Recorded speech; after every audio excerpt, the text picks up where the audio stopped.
Hello everyone. We are continuing today with the book Women's Institute of Domestic Arts and Sciences, Dress Development, copyright 1923. We are on page 14. We are picking up exactly where we left off from the last hair video. If you have provided hems for the front finish, stitch them in place and continue the stitching around the collar in exactly the same width as the hems, so that the outer edge will appear as at C, figure 6. If you stitch the hems exactly on their turned edges, the fact that these are upmost where they turn back at the neckline will scarcely be noticeable. Stay the ends of the lines of stitching throughout the waist by tying the threads and clipping them close, or for a neater finish, insert the thread ends in a needle and secure them with a couple of back stitches. Then remove the bastings, clip them every few inches in order to avoid straining the material. Number 31. To locate the position for the buttonholes with the dressmaker's gauge as a guide, place a pin or a chalk mark every 3 inches. Okay, so that's something we need to note, everyone. 1923, 3 inches between the buttons was a thing. That was very specific here. Place a pin or chalk mark every 3 inches, measuring down on the right front from the point marked for the uppermost buttonhole. As explained elsewhere, vertical buttonholes are always best for a garment that opens in front and is loose enough not to cause any strain on the fastenings. Cut and work these according to directions previously given. Then mark the location for each button, first lapping the fronts so that the necklines meet in order to ensure... Sorry, I have a little smudge here on the book on that. Not from me, from the previous owner, I assume.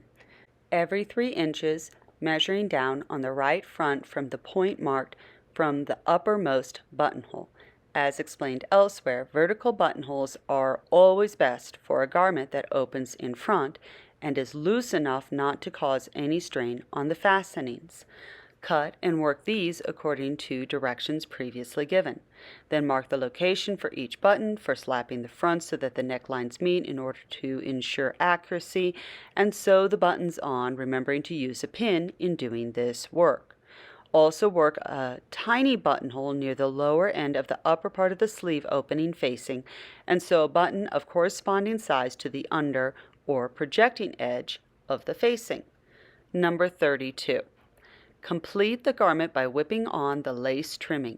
If you desire, you may omit the lace from below the first button on the left bottom of the blouse, as the right front, in lapping over the left, covers the edge entirely. Last of all, give the blouse a thorough pressing so as to remove every wrinkle.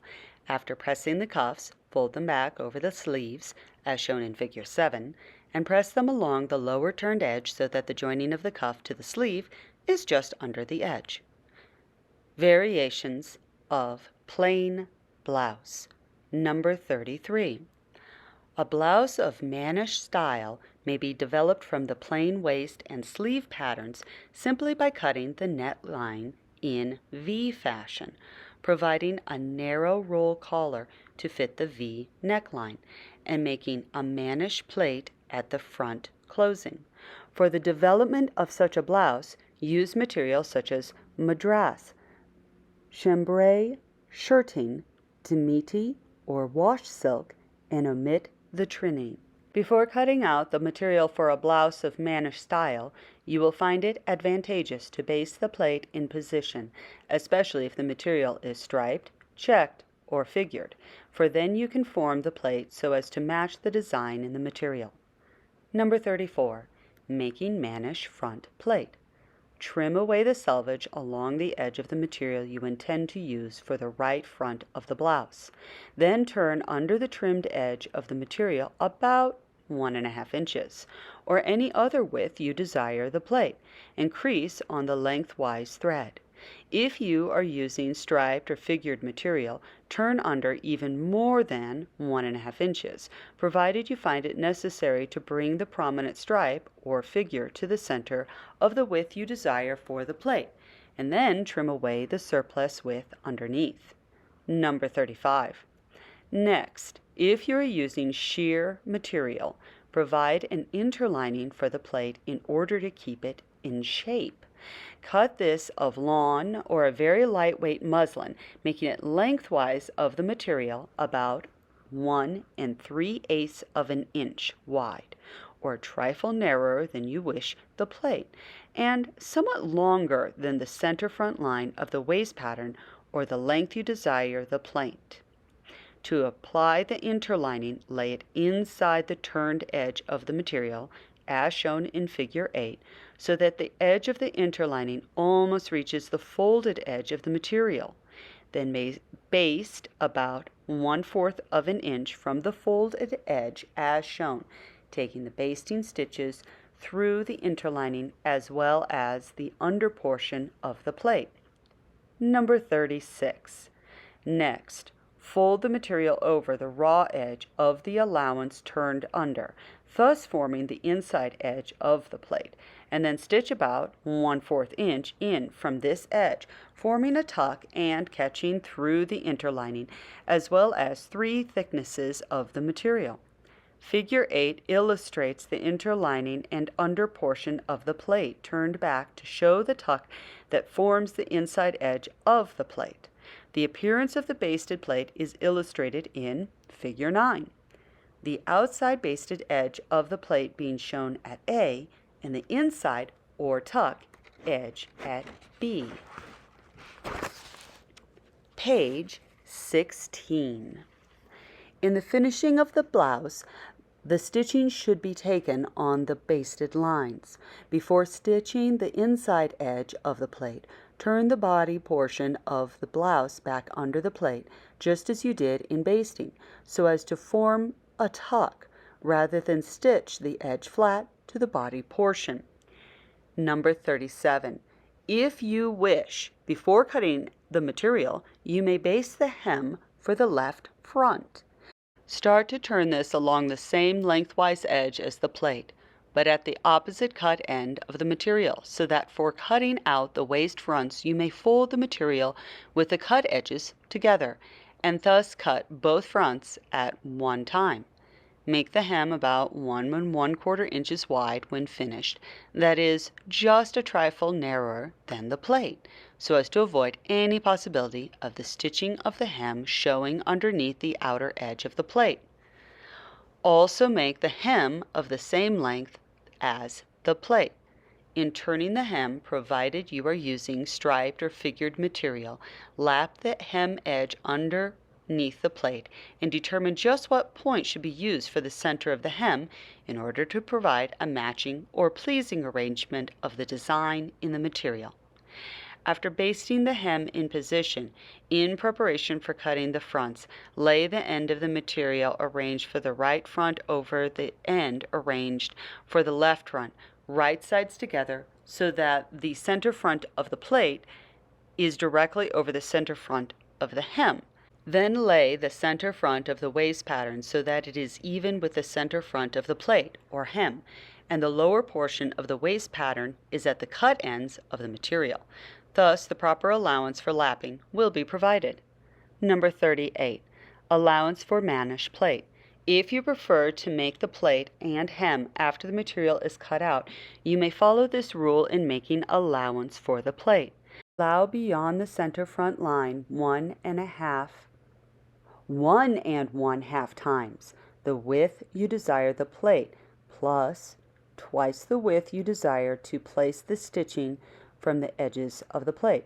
Thus, if you wish to make a plait 1 1/2 inches wide, with stitching 1/4 inch from the edge, allow 1 1/2 times 1 1/2 inches, or 2 1/4 inches, plus twice 1/4 inch, or 1/2 inch, making a total of 2 3/4 inches. So if you want to make a plait 1 1/2 inches wide, you need a total of 2 3/4 inches. For the underneath hem, allow the amount required for turning a hem of the width you desire, plus 1/2 the hem width that must extend beyond the center front line under the plait. Number 39, applying the collar.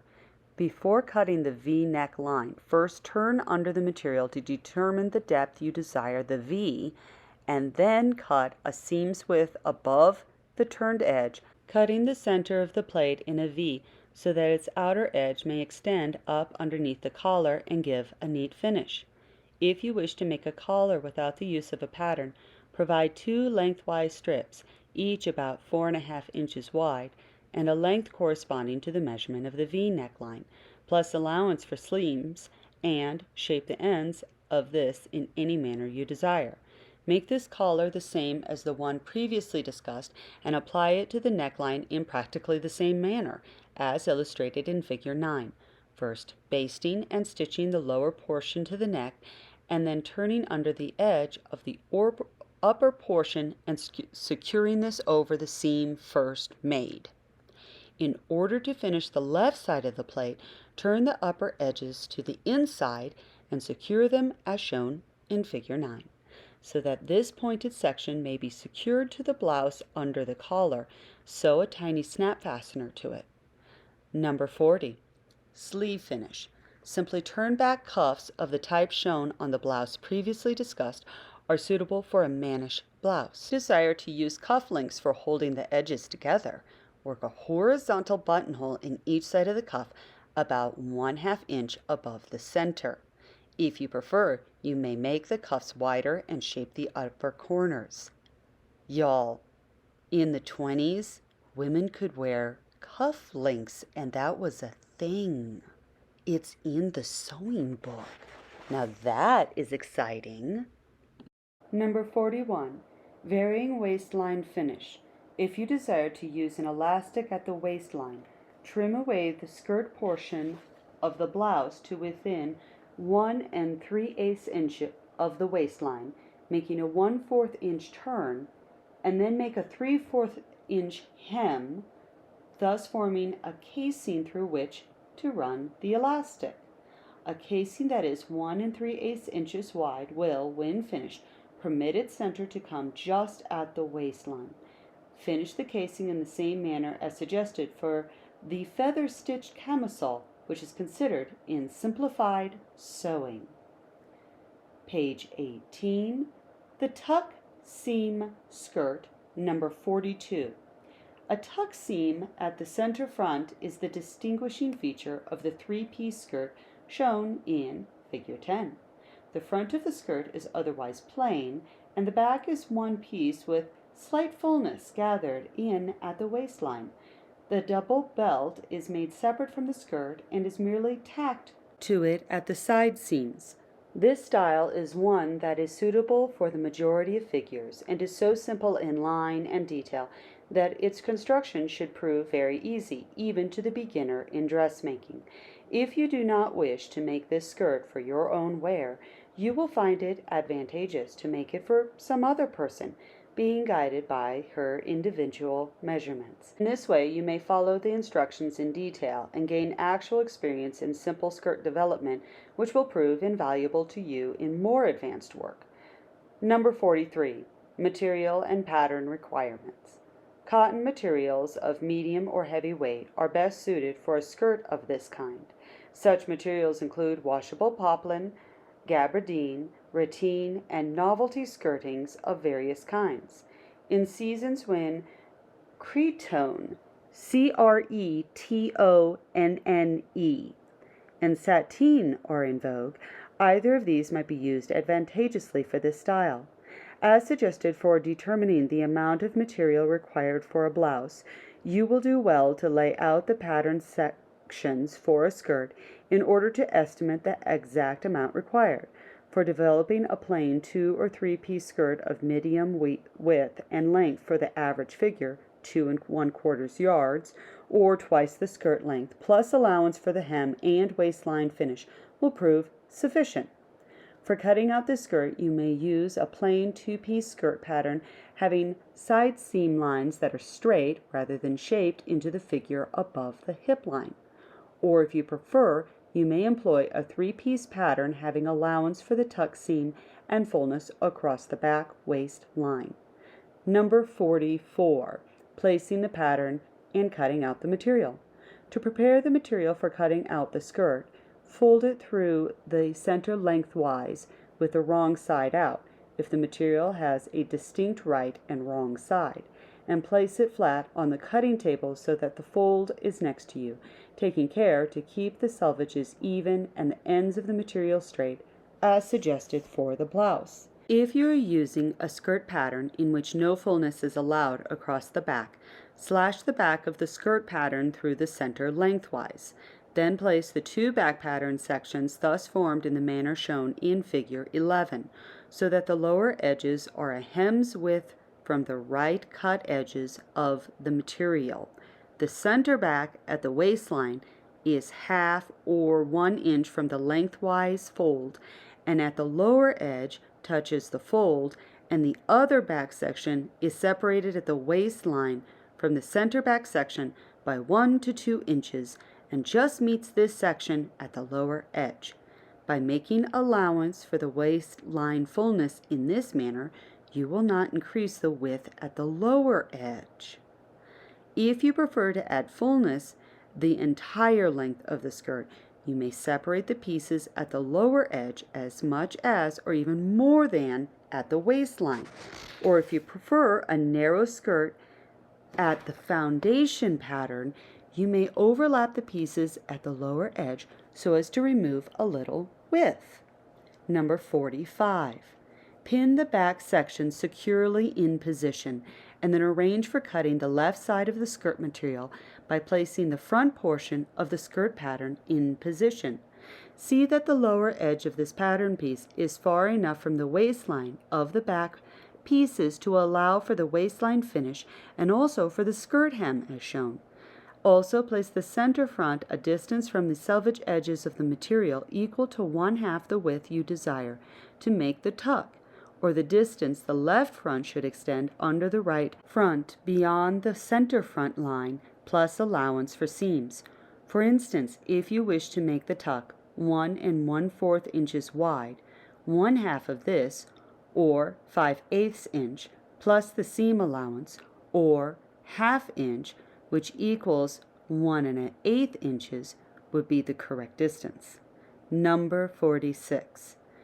With the pattern arranged in this manner, pin it to only the upper thickness of the material.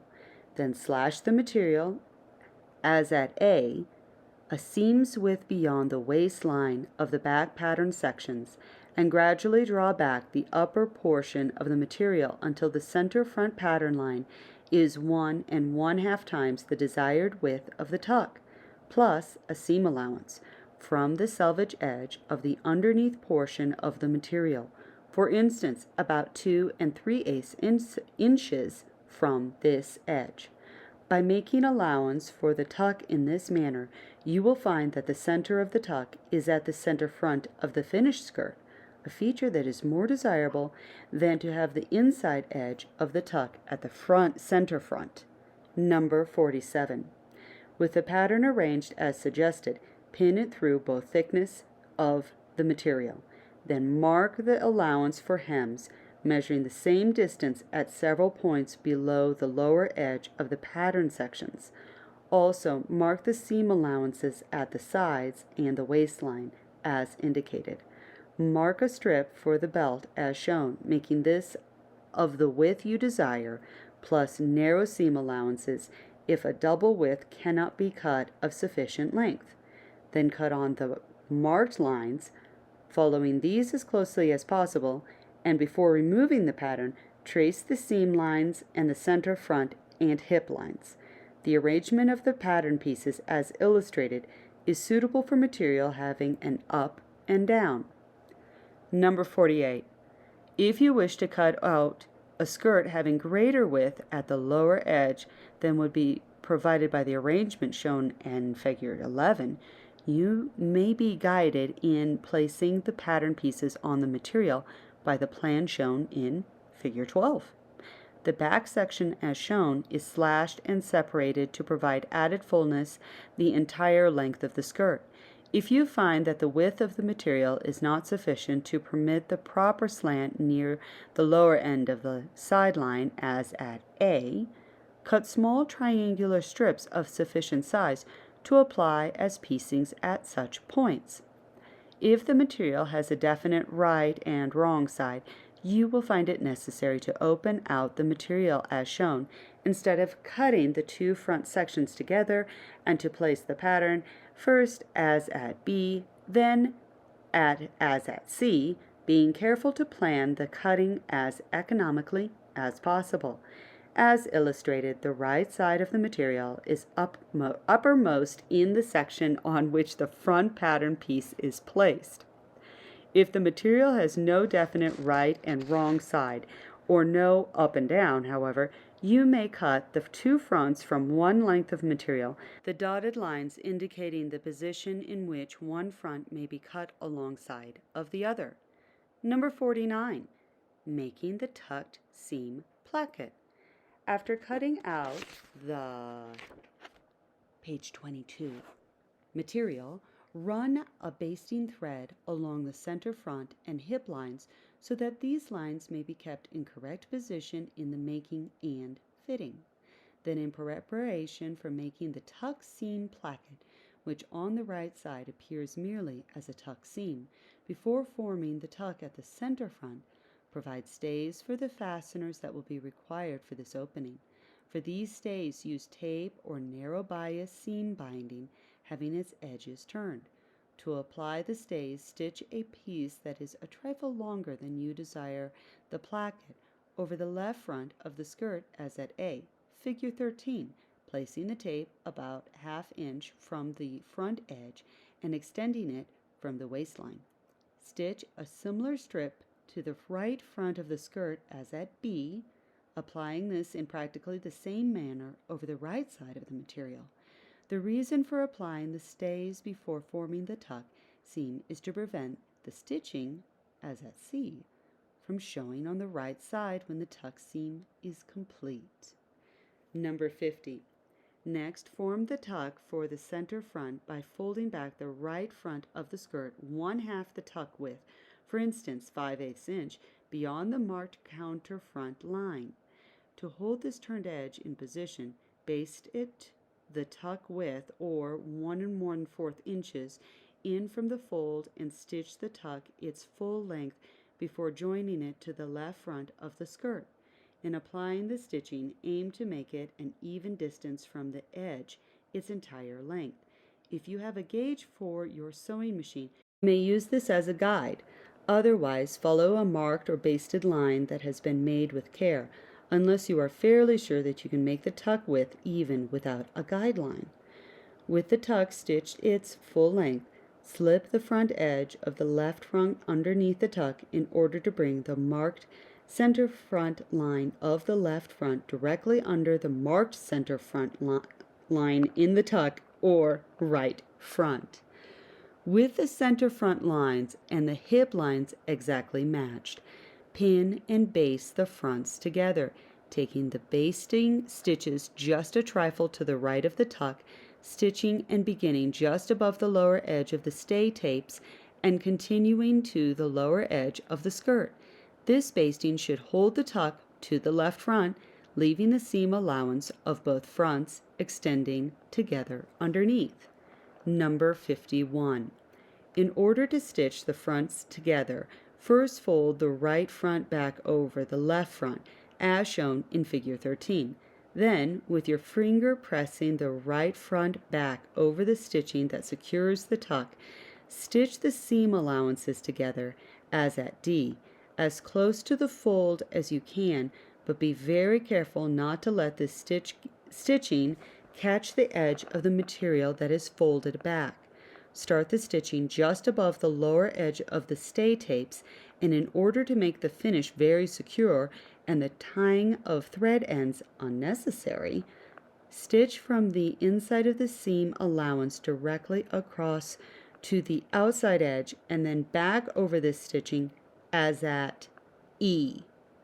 Continue the stitching to the lower edge of the skirt. This method of stitching the full length of the tuck before joining the right and left fronts and then stitching merely the seam allowances together from the lower end of the placket to the bottom of the skirt is advantageous in that it requires no break in the stitching at the termination of the placket and still shows only a single row of stitching on the right side. In Figure 14, it is shown the wrong side of the completed placket. At A, a few of the stitches that secure the tuck are drawn out to page 24. Show the closeness of the 2 rows of stitching, one of which shows only on the wrong side, as at B, and the other on the right side, as at C. Number 52. Preparation for first fitting. With the 2 fronts stitched together, proceed to pin the side seams of the skirt, placing the right side of the front portion so that it faces the right side of the back portion. First, pin the hip lines together at the side seams, and then pin on the marked seam lines up and down from the hip line, inserting the pins at right angles to the seams and taking care not to stretch either edge of the gore. Next, baste on the marked seam lines using small even basting stitches and follow the marked lines closely, removing the pins as you proceed with the basting. If a skirt is to be fitted closely, the basting should be done from the hip line up and down in very short stitches taken above the hip line in order to withstand the strain at this point. Longer basting stitches may be used below the hip line, yet it is necessary to exercise the same precaution in basting as in pinning the gores together to avoid stretching them.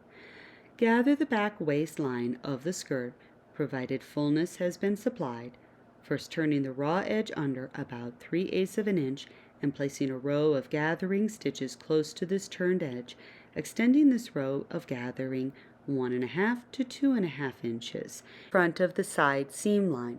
Then place a row of gathering about 1/8 of an inch below the first one. The 2 rows of gathering stitches permit a more uniform arrangement of the fullness than 1 row. Number 53. Making the inside stay belt. A firm, durable quality of inside stay belting is required for a separate skirt that is not closely fitted in order to hold it correct position on the figure. To make the inside stay belt ready for application to the skirt, cut a length according to the waist measurement you desire, plus 1 1/4 inches, which will allow for a 1/2 inch turn at each end of the belting. Turn back the allowance made at each end of the belting, turn under the raw edge a trifle, and stitch the hems thus formed, as at D, figure 14. Then apply 2 or 3 hooks and eyes of medium sizes to the belting, regulating the number by the width of the belting. Humpless hooks and round eyes are most suitable for use on a close-fitting inside stay belt, but if such hooks cannot be obtained, or the belt is made rather loose, hump hooks and long eyes may be used. To secure the hooks at the end of a stay belt, place them, as at E, so that the prongs are back just a trifle from the end of the belting. Follow the instructions in simplified sewing in regard to sewing on hooks and eyes, but if the hook has no hump through which stitches may be made, take a number of extra stitches through the sides of the prong so as to hold it securely in place. Place the eyes, as at F, so that just enough of the curved portion extends beyond the end of the belt to permit the hooks to be slipped through them easily. In addition to sewing through the rings, take a few stitches through each side of the eye where it touches the end of the belting. This arrangement of the hooks and eyes will bring the ends of the belt exactly together, but not so that they overlap when they are hooked. Number 54. First fitting. Before putting on the skirt, place the belting around the waistline so that the end finished with hooks is at the right and the one finished with the eyes at the left. Hook the belting at the front and see that it is in just the position you desire. Then put on the skirt and shift the belting if necessary so that the end finished with the eye is even with the underlying edge of the skirt as at A, figure 15. I have never seen a skirt put together like this before. This is fascinating. Turn under the upper edge of the left front of the skirt about 3/8 of an inch as shown, and to insert a neat waistline finish, pin it to the belting so that it extends about 1/8 inch above the belting. Then bring the right front in position, lapping the placket correctly, and pin it to the belting in a similar manner.